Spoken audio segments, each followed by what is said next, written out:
동성애를 이성애와 동등하게 취급해야 한다고 주장하며 그것을 인정하지 않는 사람들을 흔히 동성애에 대해 포용력이 없다, 관용적이지 않고 편견이 심한 사람이라고 비판합니다. 주변에 포용력이 없는 사람으로 인식되고 싶지 않은 까닭에 동성애에 그다지 찬성하지 않는 사람들도 동성애 찬성론자들 앞에서는 침묵하기 쉽습니다.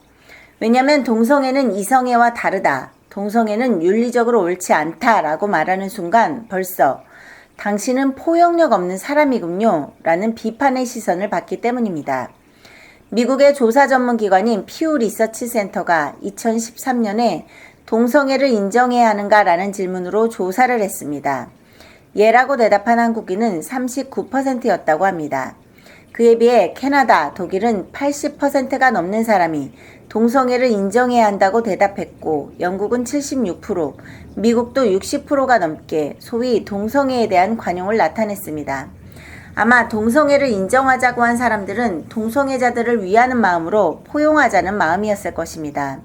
그런데 이런 동성애 포용의 결과는 사회의 가장 취약한 약자인 아이들을 위험에 빠뜨리고 병들게 하는 결과를 낳고 있습니다. 캐나다에서는 2016년부터 성소수자들이 차별받지 말아야 한다고 주장하며 젠더 정체성을 가르치는 소지 프로그램이 공립학교 전역으로 확산되었습니다. 소지는 성정체성과 성지향성을 가르치는 교육입니다. 차별하지 말아야 한다고 하며 아이들은 동성가정을 정상적으로 배웁니다. 한 명의 아빠와 또 다른 아빠가 있는 동화책을 보여주며 아빠가 둘일 수도 있다고 합니다. 동성애의 허용적인 유럽과 미국 등도 이러한 성혁명적 교육이 실시되고 있습니다.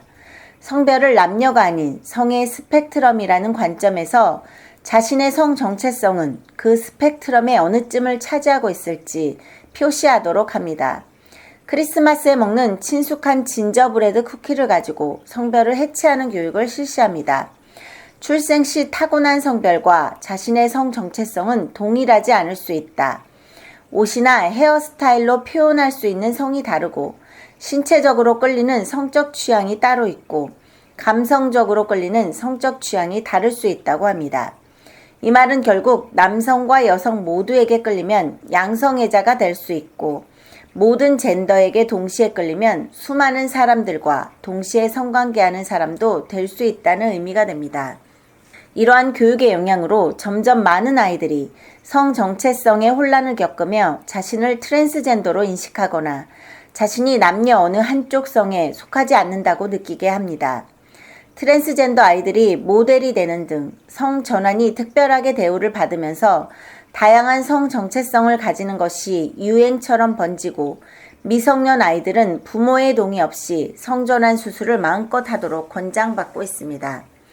덴마크 일간지 율란트 포트텐에 의하면 스웨덴의 경우 지난 2012년에 4명의 어린이가 병원에서 성전환 치료를 받았으나 2016년에는 200명으로 늘어났고 영국 또한 2009년에서 10년 사이에 97명이 성전환 시술을 원했었는데 2017년에서 18년 사이에는 그 수가 총 2,519명에 달했다고 합니다. 아르헨티나 부에노스아이레스에서는 남성 성기를 절제하는 최연소 8살의 트랜스젠더가 탄생하였습니다. 노르웨이에서도 10살 트랜스젠더가 발생하였습니다. 미국의 한 학교에서는 남자 성기를 달고 있는 트랜스젠더 학생이 차별이 없어야 한다는 정책에 따라 남성의 성기를 가지고 있지만 여학생의 탈의실에 들어가 여학생들을 기겁하게 만드는 일도 발생하였습니다. 이것에 대해 싫다고 말한다면 그것은 차별이고 혐오가 되기 때문에 이런 일에 반박하기는 쉽지 않습니다.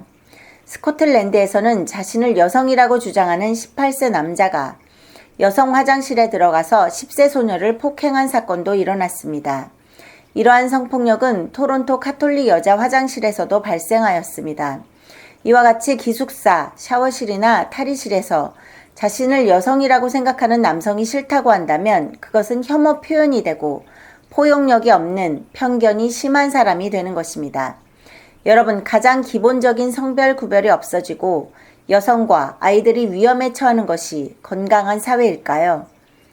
동성애자들을 위하려고 한 포용이 왜 이런 문제들을 가지고 온 것일까요? 현재 동성애를 둘러싼 전 세계적인 문제는 더 이상 동성애자, 당사자들만의 문제가 아닙니다. 단순히 동성애자 당사자들이 만들어낸 문제라기보다는 근본적으로 윤리와 도덕의 문제를 차별과 편견의 문제로 프레임을 바꾸고 윤리를 외치는 사람들을 처벌하고 미래 세대를 오염시키고자 하는 성정치의 문제입니다. 세계적으로 동성애 정당화 확산 정책은 모두 소위 좌파 정권에서 추진되었습니다. 사상적 배경에는 네오막시즘이라는 무신론의 사회주의 사상이 있습니다. 결국 지금 동성애 싸움은 동성애자들과의 갈등이라기보다는 근본적으로는 동성애를 앞세워 성도덕을 무너뜨리려고 하는 사회주의와의 싸움이라고 볼 수 있습니다. 즉 동성애 정책들에 대해 포용력을 베푸는 것은 윤리사회를 해체하고자 하는 사회주의의 확산을 지지하는 결과를 낳을 수 있다는 것입니다. 이러한 사실은 서구의 수많은 예를 통해 알 수 있습니다.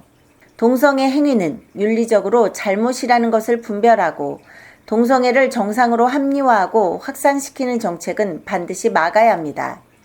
그러나 분명 동성애자들 한 사람 한 사람은 귀한 존재로서 위해주는 마음으로 품는 지혜와 구분이 필요할 때입니다. 절대성 TV였습니다.